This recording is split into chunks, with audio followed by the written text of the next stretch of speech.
தமிழீழம் கட்சி தேசிய துணைத் தலைவரும் தோட்ட பாட்டாளிகளின் உரிமைக்காக போராடி வருபவரான அருட்செல்வன் கைது செய்யப்பட்டதை பெர்சே உட்பட பல்வேறு அமைப்புகள் கண்டித்துள்ள வேளையில் அவர் கைது செய்யப்பட்டது சட்டவிரோதமானது என கூறினார்.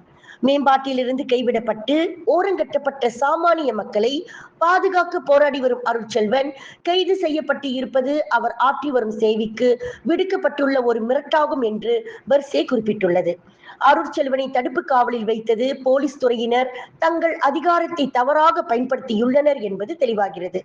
அருட்செல்வன் கைது செய்யப்படுவதற்கு முன்பு போலீசாரின் விசாரணைக்கு அவர் மிகுந்த ஒத்துழைப்பு நல்கியுள்ளார். இருப்பினும் அந்த போராட்டவாதியை தடுப்பு காவலில் வைத்தது சட்டத்தை மீறியது அதிகார துஷ்பிரயோகம் என்று பெர்சே வாதிட்டது. எனினும் மக்கள் பிரச்சனைகளுக்காக மிகவும் அமைதியாக போராடும் சமூக ஆர்வலர்களை கைது செய்ய வேண்டாம் என்று பெர்சே வலியுறுத்தியது. அவ்வாறு கைது செய்யப்படுவது மக்களின் குரலை ஒடுக்குவதற்கு ஒப்பாகும் என்று அது குறிப்பிட்டுள்ளது.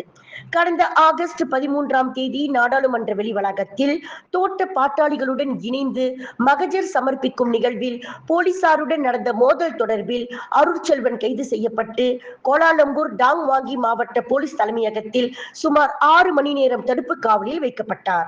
விலையில் மேலும் செய்திகளை தெரிந்து கொள்ள கீழே இருக்கும் பெல் பட்டனை அழுத்துங்கள். உங்கள் ஆதரவை வெளிப்படுத்த லைக் மற்றும் ஷேர் செய்யுங்கள். தொடர்ந்து விண்வெளியுடன் உங்கள் பயணத்தை தொடர்ந்திருக்க சப்ஸ்கிரைப் செய்யுங்கள்.